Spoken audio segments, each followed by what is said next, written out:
Mark here again. So I want to talk about the word believe, or the word belief. And we know in the scripture, the scripture says, all things are possible to them that believe. When you ask for something, believe that you have it and you shall receive it. The word believe is a verb, right? And you know, we all wrestle with doubt. I don't care who you are. We all wrestle with doubt. Anyone who say they don't wrestle with doubt is fronting. They're fronting, they're faking it, they're lying. Everyone has an iota of doubt in their psyche, in their mind, their hearts. There's some element of doubt somewhere there. We all, it's part of, doubt is part of the human experience. Okay, so to say you have no doubt is to say you're not human. So we can't do that. We're not gonna fake the funk. So, but believing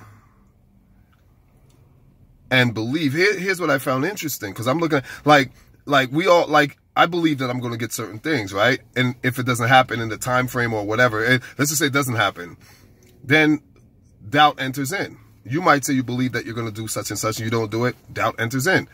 Or whatever the case may be, whatever, something doesn't happen, you might question, well, I believed, how come it didn't happen, right? But here's something that I found out. I started looking at the word believe. What's so powerful about the word believe, right? And I found out that the word believe, obviously, in terms of its grammatical context. Now, the word grammar, let me show you guys something else. The world is magical. The word grammar is from a Latin word, grimoire. And it literally means like magic, or to work magic or spells. That's why the first thing you do when you go to school, they teach you how to spell. Then once you learn to spell, you enter into spelling bees. You start learning how to spell, and you know, you cast spells. You do spelling, right? But let me not digress too much. But I started looking at the word believe and the etymology and really dissecting the word. And grammatically, believe is a verb. But it's not just a verb, it's a transitive verb. And this is what's interesting. So you have transitive and you have intransitive. And you have transitivity. Transitivity is the same thing as transitive. Transitivity or transitive verbs is a verb that takes an object. And an object is the entity that is acted upon by the verb. But what I found was interesting in believe is a transitive verb that takes an object. The object in the context of what we're discussing would be your desire. So whatever it is you desire, the object is that which you desire. The word believe takes take. Think of the word take. Take means to physically grab something. That itself is another verb. I take what I want. Take the pen off the table. Take yourself out of the room. So take means to remove, to physically grab, to physically touch and remove. Take. So the word believe is a transitive verb, because you have various verbs. You have a gerund. You have a gerund verb, which is a verb that behaves as a noun. Right? But in this sense, you have a transitive verb, and it takes the object. The object is that which you desire. So if you want something, if this is interesting stuff. If I say I want a house, another house, or a second home. If I say I want, you know, I want $1 million, right? We all have wants. Whatever your want is.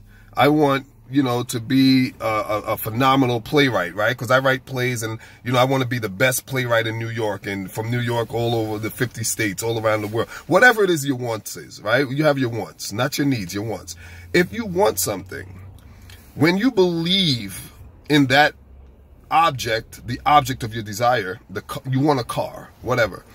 When you believe that you'll get what you want, this is where it gets magical. This is where it gets spooky.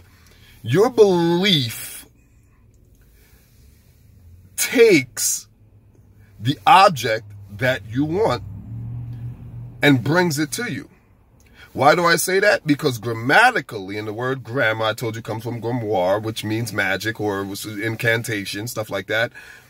Because the word belief has its own power, and grammatically, it's a transitive verb. Therefore, it takes the object. So your belief takes what you want, the object, your desire, the object of your desire, and brings it to you. Now, here's where people will go, well, I believe I'm going to get this and I never got it. You're lying. What you're saying makes no sense. Hold on for a second. Right? Hold on for a second. This gets interesting. It's not that simple. It's that simple and it's not that simple. It's not that simple because here's why. Intensity. Belief has a your belief have a degree, a certain degree. Intensity. You can make your belief very tense, very intense, or your belief can be watered down, right? I believe today something happens, the belief is now gone. Or it's doubt takes its place, or it's wavering. The intensity of your belief will determine how that belief takes that object. Because belief, again, grammatically, is a transitive verb, meaning it takes the object. So when the good book says, if thou can believest, all things are possible, I now have a better comprehension and apprehension of what that means. And this is why the conditional term is used. If is a conditional term in terms of its grammatical context. I believe it would be a preposition as well. Don't quote me on that. It's syntax. In terms of syntax, the structure, I think it's a preposition, and I believe that it's conditional. If is a conditional preposition. You can research it yourself, but I do believe I'm correct. I believe, there we go. I believe I'm taking the object. So, so the interesting thing is, though, I don't want to get too caught up on whether I'm right or wrong grammatically. What I want to focus on is that your belief and your ability to believe, when you're believing for something, you're actually taking that object and bringing it into your life because of what grammatically, the grammatical construct of the word believe, which is a transitive verb, which takes objects. And whether that object is taken or not by your belief is determined by the intensity of that belief. Is that belief, is it an ambiguous belief? Is it a wavering belief? Or is it a solid, firm, fervent, consistent, continuous, dogged belief? The more intense, the intensity of your belief will determine whether that object shows up or not. Not the belief in itself, but the intensity of that belief, the consistency of that belief, the perpetuity. That's a nice word. The perpetuity of the belief determines whether the object shows up in your life or not. So believe, folks, and calibrate the belief like a musician calibrates a guitar. You tune it. You can make it less tense, or you can increase the intensity.